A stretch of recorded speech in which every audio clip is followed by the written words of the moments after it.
people mocking the Yankees for this, and I don't see it that way myself. I look at it and say, hey, the Yankees are smarter and better than everybody else, and I don't think their weekend overall was a product of the torpedo bats. I think you got to give the Yankees some credit here. I think you have to as well. There's obviously a lot of layers here. I mean, listen, I think it's easy to jump in and kind of knock the Yankees around around the baseball world. I mean, there's a lot of, being too married to analytics. We've talked about that. The Dodgers kind of outsmarted them a few times with the deferrals. All right, Yankees, where's the next wave of innovation here? Well, here we are, and it's going to be incredibly interesting to see, what the rest of baseball does, how it's policed, what transpires the next couple of weeks. We've got to get more data here, obviously, but no, there's no doubt. The Yankees looked at something, they applied it, and then they created something nobody else created quite as well, and now it's up to the rest of baseball to catch up. Okay, simple. So with that being said, I do think eventually they are going to be outlawed, or there will be rules put in place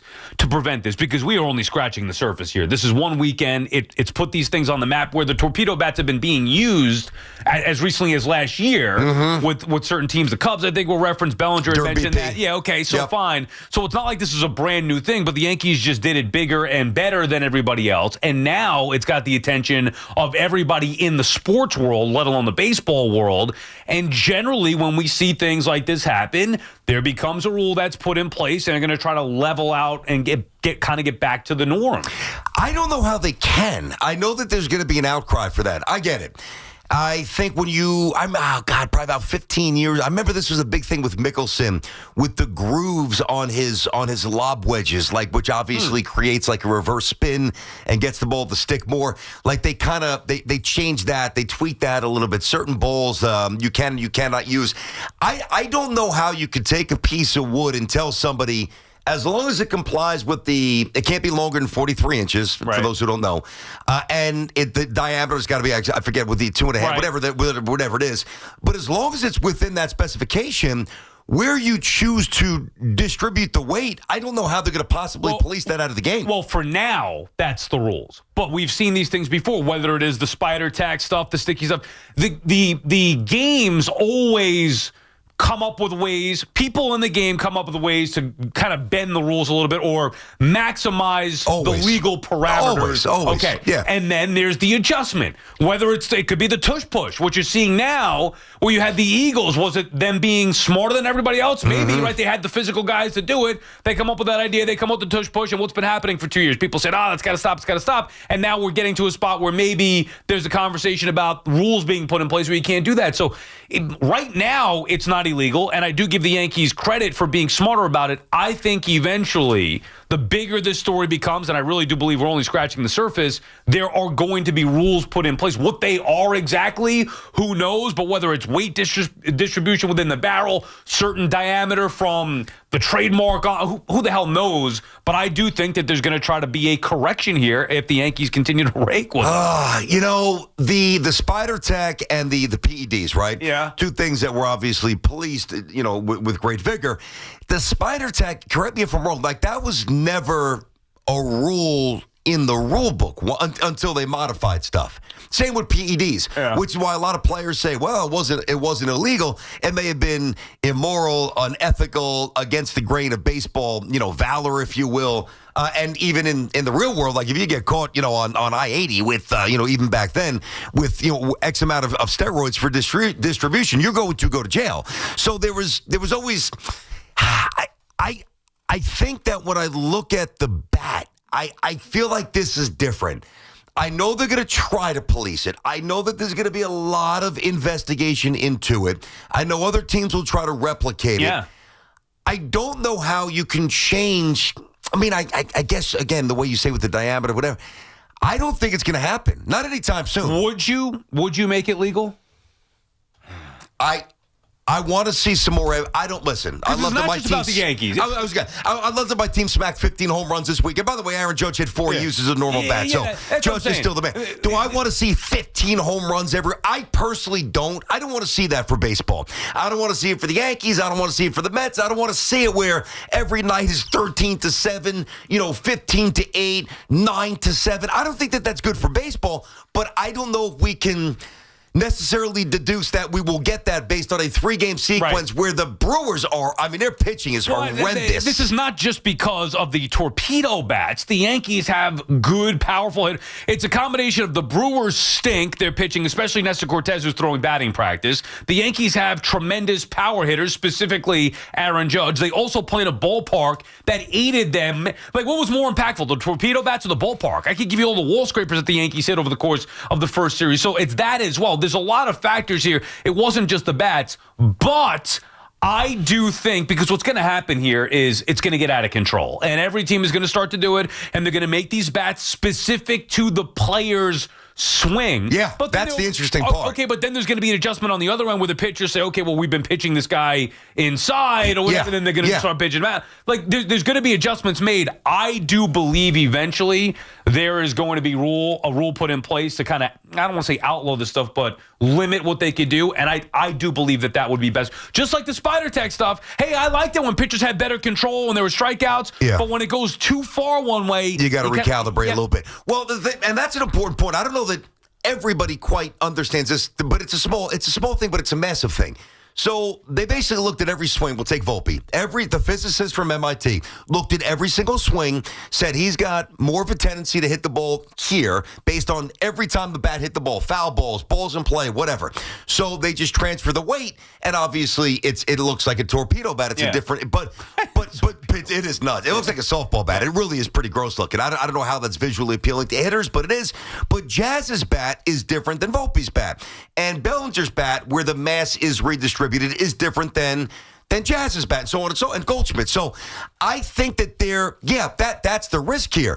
You now can change patterns to pitching, and now it can become a massive disadvantage for the hitter. I don't know. I can tell you this. If this keeps up, they're not going to be able to do anything about it during the season. So it would have to be a 2026 thing. But I still think as long as that... Wasn't the Spider Tack in season? Yeah, but it was. But I don't think that was in the rule book. That's what I'm saying. I think that once it's done, it's because this is clearly defined in the rule book as diameter, length, clear specifications.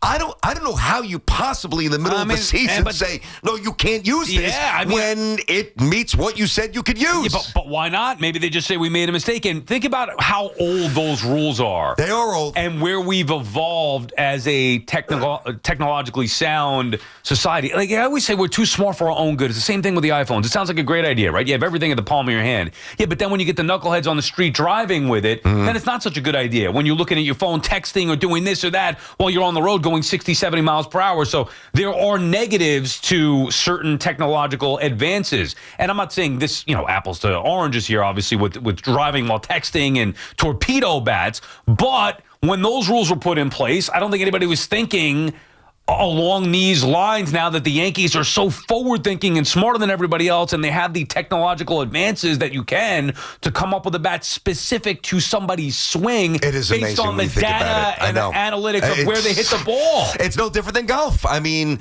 I heard Boomer and Gio talking about this, and you go for club fitting. They put like a sticker on the club face, and then they see where and they have, of course, analytics and computers to back it up. But based on where the ball hits the face more times than not, they can shift the angle or the lie, as they called it, and you've got a golf club, but it doesn't necessarily make it go further. Right. It just fits your swing. You don't think that this makes it go further, do you? You think just increases the... I do not think it makes it go further. I don't think it goes further either. I also don't think the Yankees' offensive outburst is a product of these bats. I mean, is Jazz a little bit better because of it in certain spots? Maybe. Is Volpe taking advantage of it? Maybe. I don't fully believe that it's all because of that. I agree with you. I think, as a matter of fact, I think the majority of it is because of other stuff. Like I mentioned before, the ballpark, the players being good, the pitchers not being good on the Brewers. I think those are bigger factors, but the torpedo bats are the thing that's caught people's attention. And the more you see players start to use this, which is going to happen. Oh, my God, yeah. There were already a couple of guys use it over the weekend. Right. I told you Bellinger used it for the Cubs last year. And this is important because we certainly give the Yankees credit, but we kind of glossed over it. Like, the Yankees were ahead of everybody on this. And this is a really next-level thought process. You give them credit. And, I was surprised. Now, the word would have gotten out anyway. Were you surprised that Michael Kay went into it in the detail that he did? I mean, eventually everybody's going to know. I guess I didn't think of it, BT, because when I saw that, it was so early on. It was before it became a thing. I think what happened is, he went over that, and it wasn't a huge deal. And O'Neal weighed in his way. O'Neal was in the clubhouse. He said he was looking at the bats. Okay, but I don't think it was as big of a deal because then the Yankees had the barrage of runs. That gave the torpedo bat story momentum to get to this next level. All right, BT and Sal on the Fan. Let's get to the calls here. Our friends at Town Fair Tire remind you that at Town Fair Tire, you always get the guaranteed lowest price on name brand tires from Connecticut to Maine. Nobody beats Town Fair Tire. Nobody. And let's get to some of that midday madness, BT, with you on the phones right here. BT and Sal, brought to you by Boost Mobile. Larry is in upstate New York, wants to join the madness. What's up, Larry? Yeah, hi guys. Thanks for taking my call. The thing about torpedo bats, if they're that good and they work, then no team should complain. They should all get them. But the only thing is on CBS Sports, they showed Lindor was using a bat. He's 0 for 11. Is he using it this year? I have not noticed that. I didn't see him using it. Oh, maybe in his career he was using it. Maybe that's what you mean, Larry? I don't know. On the Boomer and Gio show, they showed a picture of Lindor with the torpedo bat. I heard he had used it. Assuming. I heard he had used it before, and thank you for the call, Larry. I don't know what his numbers are with it, and I don't believe he was using it this year. I don't recall him using it last year when he was at his peak. It's something that you would notice if you're watching closely the different bat. I mean, I would think we'd notice that. Yeah, you could tell. It's slick looking. Right. It's definitely different looking. Now, after it being such a big deal, now I think you'd clearly notice it. But, I mean, I don't know in real time if you're watching it, would you be able to identify it? Now that I'm looking for it, I think you point out very fast. Yeah, because the tip is just, it's just different. Visually it's very different. But there's also a disadvantage. So if you had, and I understand the physics behind it. Hey, why am I going to waste all this wood, more mass at the end of the bat? You don't want to, you don't square up a ball. You're supposed to be hitting it there anyway. Yeah, if you hit it there, you're probably going to, just flare one or whatever. You're not going to really hit it very well. So, but now you're lessening that even more. So you could still, I think, I can't prove this, but this will be part of the study. Back in the day, you could still kind of get away with with hitting one towards the end of the bat. And maybe getting some hit, maybe not home runs, but getting some hits. But now that that's reduced even more, not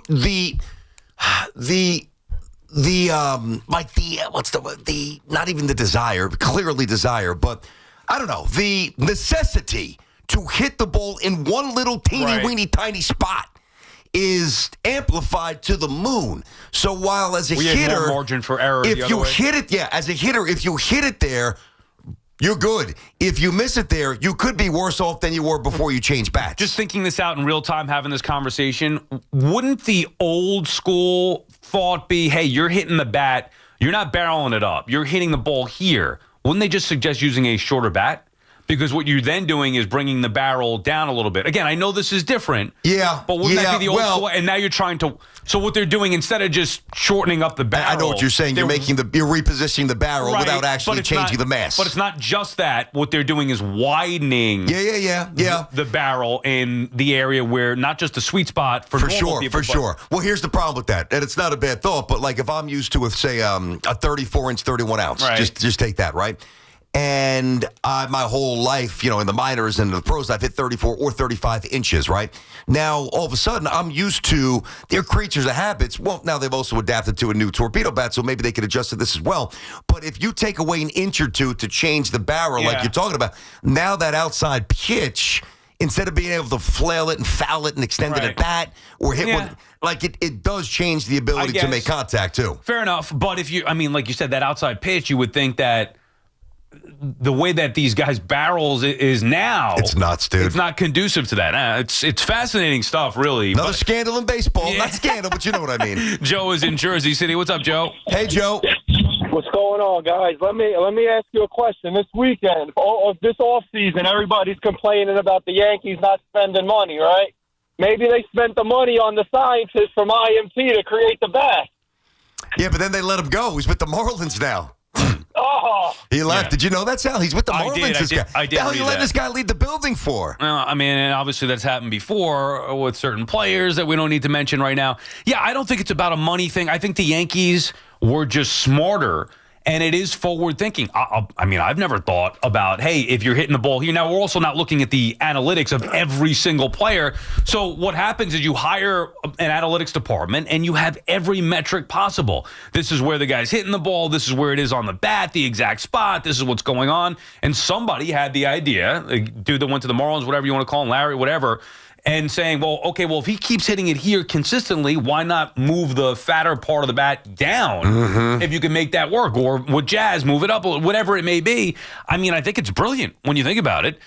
Get a bat that is conducive to where the player consistently hits the ball. Yeah, but it really does take away the onus of squaring up the ball properly. Well, still, to your point, though, you still have to do it. It's just more margin for error, maybe? Yeah, but think about this. So take Volpe. Now, I don't know where the tendencies were for Goldschmidt and Bellinger and Jazz. Right. Okay. But I know with Volpe, that was the one of the stories I read more in depth, where his concentration of contact was, which was more around the trademark. If you are consistently hitting the ball at the trademark, you got problems. You're doing something wrong. Something's wrong with your swing. Right. So now, and by the way, Volpe only has 2 hits on the season, both home runs, one bare on opening day that just went over, and then he pulled one, and that was a good swing. But I like if you're going to now turn 230 hitters into different type of hitters based on their ability to now work around a deficiency. Forget about Volpe, just in general. To me, fundamentally, that would be bad for baseball. Right. Because now you are rewarding players who have not been able to fix a hole in their swing. Right. And that's not good. And it's not fair to the pitchers. By kind of cheating the system with the bats. Legal. But I don't use the word cheat, though. Okay, there you go. I can't say cheat. No, it's legal, but you are, in a way, about you're cheating the manipulating, system. maybe? Okay, yeah, there you go. Taking advantage of the rules within the parameters. Yeah. Cheating, I don't mean it by the literal definition I of got it. If somebody cheats inside, or somebody, cheats to steal an extra inch taking a lead. You know what I'm saying? It doesn't mean that they're cheating the game. Yeah. That's what I mean by that. I don't think the Yankees do anything. They're not doing anything wrong here. And they're doing everything right. Keep it up. And by the way, maybe this corrects itself, to your point. I mean, it's not like Volpe's hitting 500 here. Correct. It's not softball exactly. I think this was a perfect storm of the Yankees being smart, forward-thinking, trying to help every one of their players, and being at home and abusing the crappy Brewers pitching staff with some lethal power. Not JoJo. Well, that's what I'm saying. Judgy. Okay, so who He's hit the most home dude. runs? It's really Judge and Jazz that are the 2 guys. I know others have done it too. But all right, BT and Sal on the Fan. Midday Madness with you on the phone.